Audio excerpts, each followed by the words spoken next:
Hey guys, so this is actually my first video that I'm making.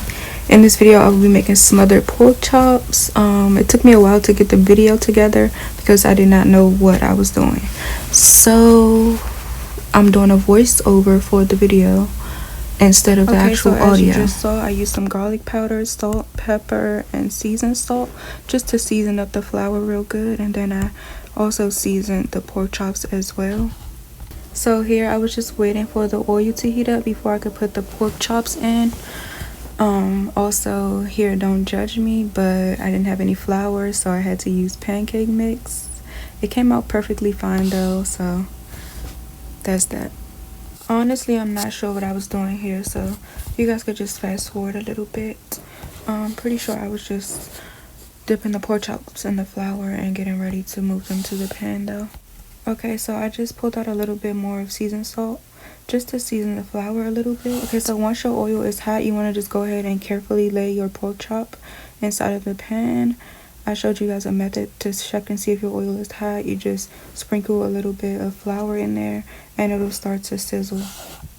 Okay, so now that my pork chops are taken out of the pan, I'm going to finely dice an onion, and this is for the gravy part, so stay tuned. So you guys can fast forward through this part. I'm just chopping the onion.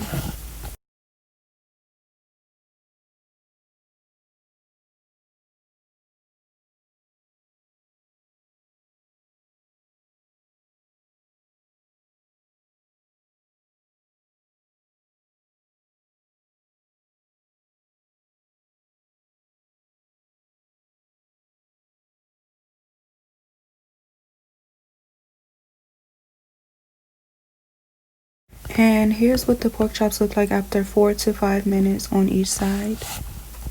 Here I'm just washing my hands, about to start the gravy, just preparing everything. As I was washing my hands, I was letting a little bit of oil heat up on the stove, and what I did with that was I added 2 tablespoons of flour. I only seasoned it with salt and pepper, and then I gradually added 2 cups of water. Be careful while adding the water because you do want it to thicken up, so I slowly added 1 cup of water at a time.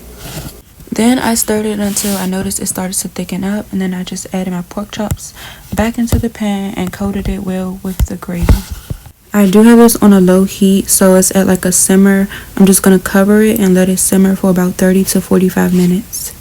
Okay, I'm back, and while I did let the pork chops simmer on a low heat for 30 minutes, I put on some kale for about 10 to 15 minutes. And here's the finished meal: smothered pork chops over jasmine rice with kale on the side. Thanks for watching Cooking with Kia.